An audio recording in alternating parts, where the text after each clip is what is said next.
अध्यक्ष महोदय, ईवीएम पे मुझे कल भी भरोसा नहीं था, आज भी नहीं भरोसा। मैं 80 के 80 सीट जीत जाऊं तब भी नहीं भरोसा। और मैंने अपने चुनाव में कहा था अध्यक्ष महोदय, ईवीएम से जीत करके ईवीएम हटाने का काम करेंगे। न ईवीएम का मुद्दा मरा है, न जाएगा खत्म। जब तक ईवीएम नहीं हटेगी हम समाजवादी लोग उस बात पर अड़ग रहेंगे। उत्तर प्रदेश अध्यक्ष महोदय वो प्रदेश है जिसने सरकार बीजेपी की बनवाई, एक बार नहीं 2 बार बनवाई। और उसी उत्तर प्रदेश के साथ कितना बड़ा भेदभाव, उत्तर प्रदेश के साथ बड़ा भेदभाव। मुझे याद है वो दिन जब प्रधानमंत्री जी एयरफोर्स के सबसे भारी वाहन हवाई जहाज से उतरे थे सड़क पर। वो अलग बात है कि उस प्रदेश के मुख्यमंत्री उनके साथ नहीं बैठ पाए थे, लेकिन वो एक्सप्रेस वे जो बना था और आज भी जो उत्तर प्रदेश में बन रहे हैं वो उत्तर प्रदेश के बजट से बन रहे हैं। लेकिन दिल्ली की तरफ से कोई एक्सप्रेस वे अभी नहीं दिया गया है। न केवल इंफ्रास्ट्रक्चर में भेदभाव हुआ है, बल्कि हमें याद है कि प्रधानमंत्री जी ने बड़े पैमाने पे गांव गोद लिए थे। और सोचिए, अगर देश के प्रधान सांसद अगर किसी गांव को गोद ले लें और उस गांव की तस्वीर न बदले, तो शायद मैं नहीं समझता हूं कि किसी गांव की तस्वीर 10 साल में बदली होगी। मुझे वो गांव जिसको उन्होंने गोद लिया, जो प्रधानमंत्री जी की आदर्श योजना थी उसके तहत जो गोद लिया गया था गांव, वो 5 वर्ष पहले खूब शोर हुआ था कि बनारस शहर की तरह डोमरी में चमचमाने लगे गया एक गांव। हकीकत में कुछ नहीं हुआ। उसकी दुर्दशा वैसी की वैसी है, जैसे था गांव वैसे ही का वैसा है। टूटी सड़कें, कच्ची पगडंडियां, उखड़े और टूटे हुए ईंट के खंजे, बदहाल हैंडपंप, पावरलूम और पंखे के जाली के कारखाने को आखिर कब तक रफ्तार मिलेगी जो उस गांव में काम होता था, लोग करते थे। खाली पड़े रसोई गैस के सिलेंडर, अंधाधुंध बिजली कटौती के बीच इस गांव के लोगों को हर सुबह मजदूरी की कभी ना खत्म होने वाली तलाश आखिर कब पूरी होगी। तो सोचिए, एक गांव की तस्वीर ये है। जो गांव कभी गोद लिया गया था उस गांव की भी तस्वीर नहीं सुधर पाई है। जो भाजपा के स्मार्ट सिटी के झूठे सपने में गांव के लिए कोई जगह नहीं है। अपने गांव गोद लेने की जो बात कही थी, क्या वो भी जुमला था अध्यक्ष जी? पता नहीं जिस गांव को गोद लिया था उसका नाम भी किसी को याद है कि नहीं। मैं नाम पूछ करके किसी को शर्मिंदा नहीं करूंगा, क्योंकि अगर नाम याद है तो ये तो और भी बुरी बात है कि अपने नाम याद रखने के बावजूद भी कुछ नहीं किया। जिसे गोद लिया जाता है उसे अनाथ बनाकर छोड़ देना अच्छी बात नहीं है। और अगर तस्वीर अध्यक्ष महोदय बदली हो 10 साल में उन तमाम गोद लिए हुए गांवों की, तो मैं सत्ता पक्ष के लोगों से कहूंगा जरूर इस सदन में बात रखें, जरूर बताएं आप। जो बात कभी अध्यक्ष महोदय कास्ट सेंसस की उठी थी, हम उस कास्ट सेंसस के पक्ष में हैं कि बिना कास्ट सेंसस के सामाजिक न्याय संभव नहीं है। सबको हक दिला पाना मुश्किल है।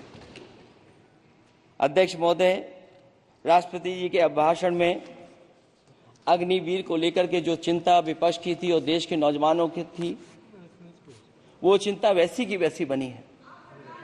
अध्यक्ष महोदय, मैं ये कहना चाहता हूं, मैं खुद मिलिट्री स्कूल से पढ़ा हूं। मेरे साथ के बहुत बड़े पैमाने पे लोग फौज में हैं।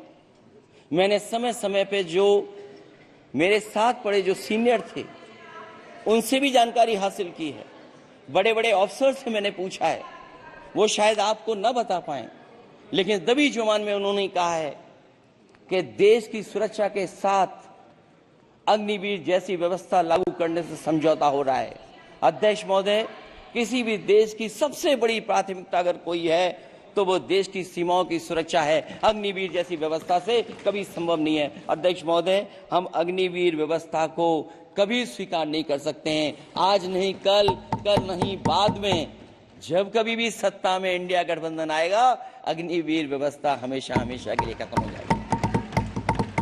अध्यक्ष महोदय, जिन्होंने कहा कि हम आय किसानों की दोगुनी कर देंगे, आज किसान पूरा देश का देख रहा है कि उसकी आय कहां दोगुनी हो गई। और जिस तरह महंगाई बढ़ी है, सरकार बताए कि महंगाई इस बढ़ने पे उसकी आय कितनी होनी चाहिए। और जो इंफ्रास्ट्रक्चर की बड़ी बड़ी बातें की गई थी कि एमएसपी लागू करने के लिए एग्रीकल्चर सेक्टर का इंफ्रास्ट्रक्चर तैयार होगा, लेकिन जहां तक मैंने उत्तर प्रदेश में देखा है, अगर इस सरकार में एक भी नई मंडी बनी हो तो मुझे सरकार बता दे। अध्यक्ष महोदय, जो इंफ्रास्ट्रक्चर एग्रीकल्चर सेक्टर में बनाने की बड़ी बात कही थी, अगर सरकार की तरफ से एक भी मंडी 10 साल में बनी हो तो जरूर सरकार बताए।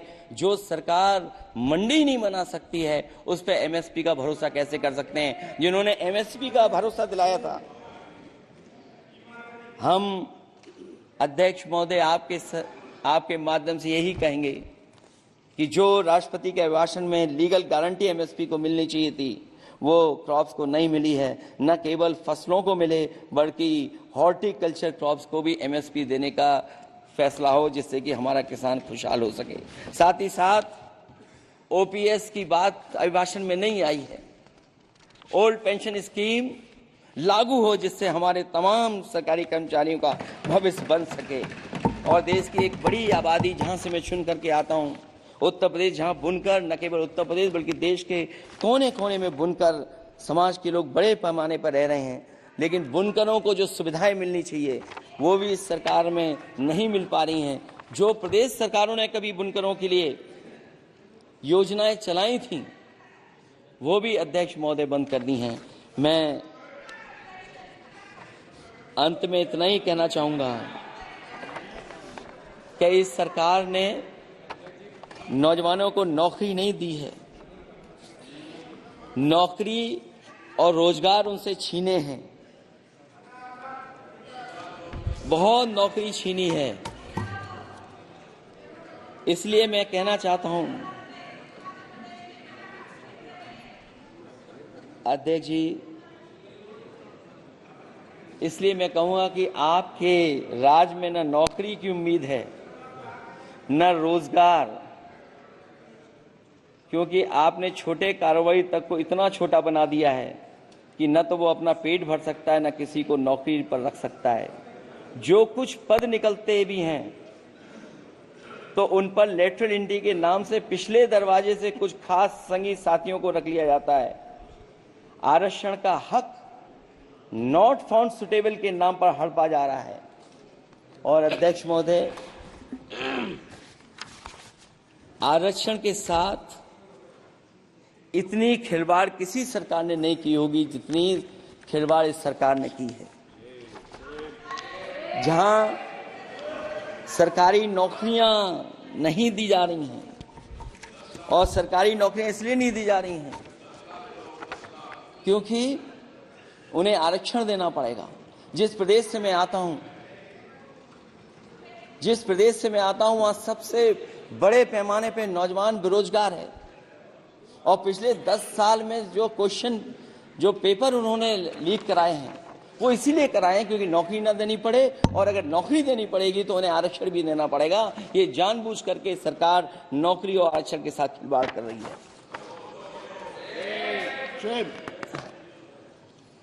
मैं अध्यक्ष महोदय अंत में इतना ही कहना चाहता हूं, आशा है ये सरकार तब तक चलेगी